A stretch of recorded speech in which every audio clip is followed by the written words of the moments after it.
मित्रों, शायद आपने ये कहावत तो जरूर सुनी होगी कि बड़ी मछलियां छोटे मछलियों को खा जाती है। ये सिर्फ कहावत ही नहीं है, ये बात सच है कि समुद्र या नदियों में रहने वाली मछलियां जो होती है वो अपने से छोटी मछलियों को खा जाती है। आम जीवन में इसके कई उदाहरण हैं, जैसे बड़े बड़े मॉल्स में छोटे छोटे दुकानदारों का घाटा कर दिया, बड़ी बसेस के चलते छोटे मोटे रिक्शे टेम्पोस के सवारी मिलना मुश्किल हो गई है। बड़ी राजनीतिक पार्टियां छोटी राजनीतिक पार्टियों के नेताओं को किसी न किसी प्रकार से अपने पार्टी में शामिल करके उस छोटे राजनीतिक पार्टी के अस्तित्व ही खतरे में डाल देती है। लेकिन हम आज कहावतों को लेकर बात करने नहीं आए हैं। हम आज बात करेंगे ऐसे ही एक बड़े मछली के जैसे एक देश के बारे में जो छोटे मछली यानी अपने से कमजोर देश को अपना शिकार बना रहा है। चलिए जानते हैं कैसे चीन अपने से कमजोर देश का शिकार कर रहा है। वीडियो में आगे बढ़ने से पहले आपसे एक रिक्वेस्ट है कि अगर आपको हमारा काम अच्छा लगे, हमारा वीडियो अच्छा लगे तो इस वीडियो को लाइक शेयर और हमारे चैनल को सब्सक्राइब करना बिल्कुल मत भूलिएगा। आपका ऐसा करना बिल्कुल फ्री है, लेकिन आपके ऐसे करने से हमें हमारे अगले वीडियो बनाने में बहुत ही ज्यादा खुशी मिलती है। वीडियो में आगे बढ़ते हैं। हमने पहले ही बात की थी कि कैसे चीन मालदीव को अपने कर्ज के जाल में फंसा रहा है। अगर आपने वो वीडियो नहीं देखा हो तो इसका लिंक हम वीडियो डिस्क्रिप्शन में डाल रहे हैं, आप वहां जाकर देख लीजिए। चलिए अब मुद्दे पर वापस आते हैं। पिछले कुछ दिनों से मालदीव के राष्ट्रपति मोहम्मद मुइज़ू लगातार ऐसे फैसले ले रहे हैं जो चीन के साथ उनकी गहरी नजदीकी को दर्शाती है। छोटे पड़ोसी देशों के साथ चीन का निकटता भारत के लिए चिंताएं बढ़ाने वाली है।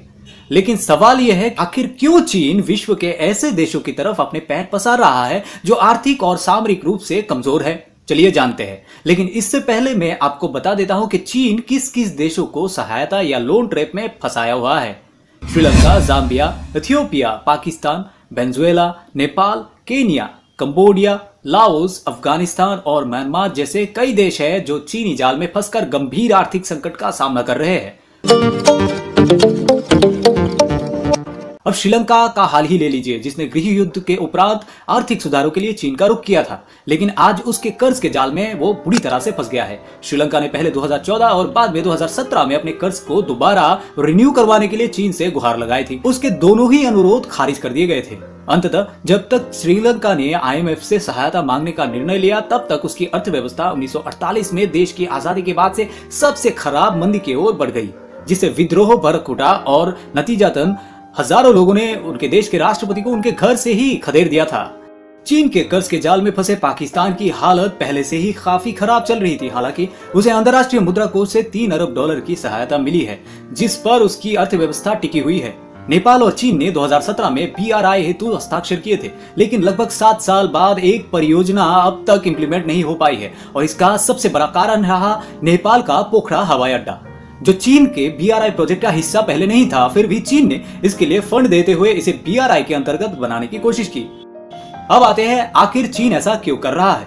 दरअसल चीन पूरी तरह से नए विश्व व्यवस्था यानी कि न्यू वर्ल्ड ऑर्डर बनाने का मंसूबा पाले हुए है। शी जिनपिंग की चीनी कम्युनिस्ट पार्टी शासन को 2049 तक प्रमुख विश्व शक्ति बनाने की महत्वाकांक्षा है, जब वह अपने 100 वर्ष पूरे करेगा। इसके अतिरिक्त संयुक्त राष्ट्र में अपनी स्थिति को मजबूत करने के लिए चीन बेल्ट एंड रोड इनिशिएटिव के तहत आर्थिक एवं सामरिक रूप से कमजोर देशों को कर्ज देने की नीति का हथियार के रूप में प्रयोग कर रहा है। दूसरी ओर चीन की आर्थिक मदद से अपनी आर्थिक स्थिति को मजबूत करने का मंसूबा पाले देश उसके कर्ज के जाल में फंसकर चीन का कर्ज चुकाने में दिक्कतों का सामना कर रहा है। कर्ज लेने वाले उन देशों को उस कर्ज के विपरीत परिणामों का एहसास तब होता है जब उनके आर्थिक संकट बेकाबू हो जाते हैं और फिर वे इसके समाधान करने के लिए चीन से कोई रियायत प्राप्त नहीं कर पाते। उपरोक्त देशों के उदाहरणों से पता चलता है कि भले ही चीन ऋण देने के नीतियों में उदार है, लेकिन वह इसके जरिए कमजोर देशों को शिकार बनाता है। या चीन के साथ किसी देश के चाहे कितने भी अच्छे राजनीतिक रिश्ते क्यों ना हो, वह ऋण संकट के समय चीन से तत्काल राहत की उम्मीद नहीं कर सकते। जाहिर है कि माले को उन देशों से जो चीनी ऋण के जाल में जूझ रहे हैं, उन देशों से सीख लेनी चाहिए थी, तथा मालदीव को भारत जैसे नैतिक और लोकतांत्रिक देश के साथ अपने पुराने संबंधों को बिगाड़ना बिल्कुल नहीं चाहिए था। मित्रों, आपके ओपिनियन में क्या शी जिनपिंग का चीनी कम्युनिस्ट पार्टी शासन को 2049 तक प्रमुख विश्व शक्ति बनाने का महत्वाकांक्षा पूरी हो पाएगी? आपके जवाब हमें कमेंट में जरूर बताइए। तो अभी के लिए विदा लेते हैं मित्रों, आप खुश रहिए, हमारा देश भी खुश रहेगा। जय हिंद।